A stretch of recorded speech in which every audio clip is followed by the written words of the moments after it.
Thank you, Leader Jeffries, Whip Clark, and Chair Aguilar for your leadership.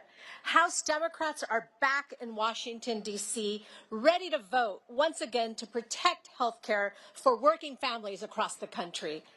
Recently, I spoke with Speaker Johnson directly in the Capitol and hand-delivered stories from my and my fellow freshman colleagues' constituents who have been impacted by the Republican shutdown.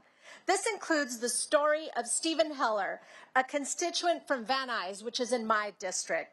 Stephen and his wife are independent contractors who have to pay for their own health insurance. Because Republicans let the ACA tax credits expire, Stephen and his wife are facing a monthly health care premium increase of $1,000 per month in 2026. This will bring their monthly total to nearly $2,100 per month and nearly $25,000 for the year, just in health insurance. That is, in Stephen's own words, a terrible financial blow and an enormous financial burden. Constituents across the country like Stephen and his wife cannot afford Republicans' deal.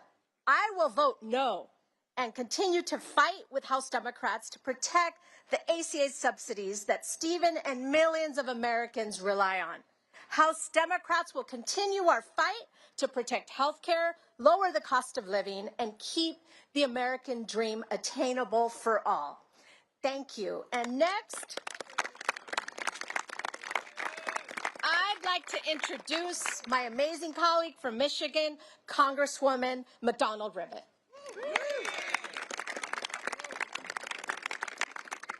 Thank you very much. I come from mid-Michigan, the part of the country where workers actually invented the American dream, to work hard enough to pay your bills, put a little bit away, and take your kids on vacation every once in a while. But the dream is further and further out of reach. In my district, 70% of our jobs pay less than $60,000 a year. So this health care crisis that Republicans have created, $1 trillion in Medicaid cuts, and gutting the ACA in order to pay for the tax break for the ultra-wealthy, is making things so much harder. So let me give you an example. A couple in my district, they actually go to my church, called and told me they're in their 60s and they rely on the ACA tax credits to pay their insurance premiums. But now, because the Republicans have failed to extend these credits, their insurance premiums are going to jump by $11,000 next year, an impossible sum for people on the edge of retirement. Health insurance already consumes 72% of their retirement income. Let me say that again, 72% of their retirement income, and is about to go up another $11,000.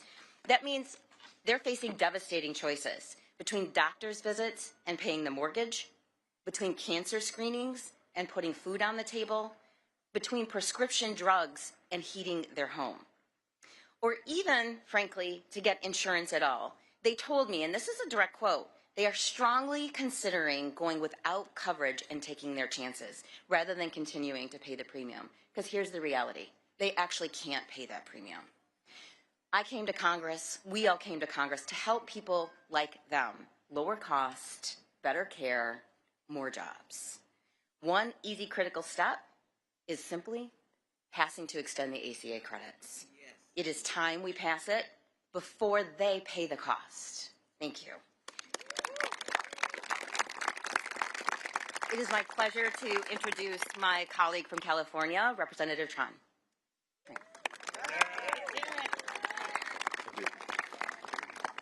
Good afternoon. I am Congressman Derek Tran, and I proudly represent Orange and LA counties in California's 45th district.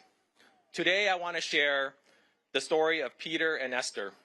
Peter and Esther are retired and living in Orange County, California. They're on a limited income, and their health insurance costs are overwhelming. They pay over $18,000 every year just in health care premiums. And next year, their costs are going up to over $21,000.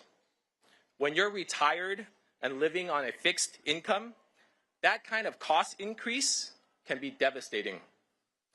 Peter has been trying to get his wife, Esther, on Medicaid so she can get the care she deserves without going bankrupt. But he keeps hitting roadblocks. The red tape, long lines, and staffing shortages preventing Esther from even being considered for Medicaid coverage is harmful to our country.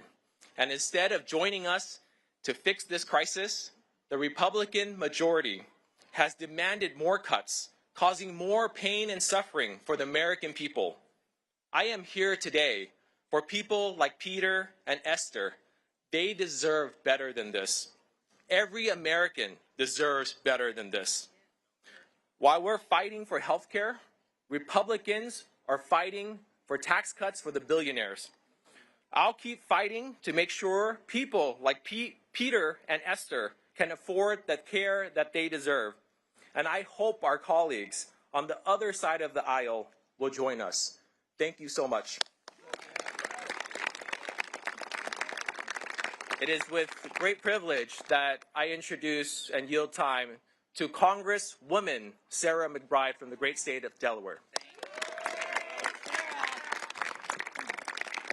Thank you so much, Representative.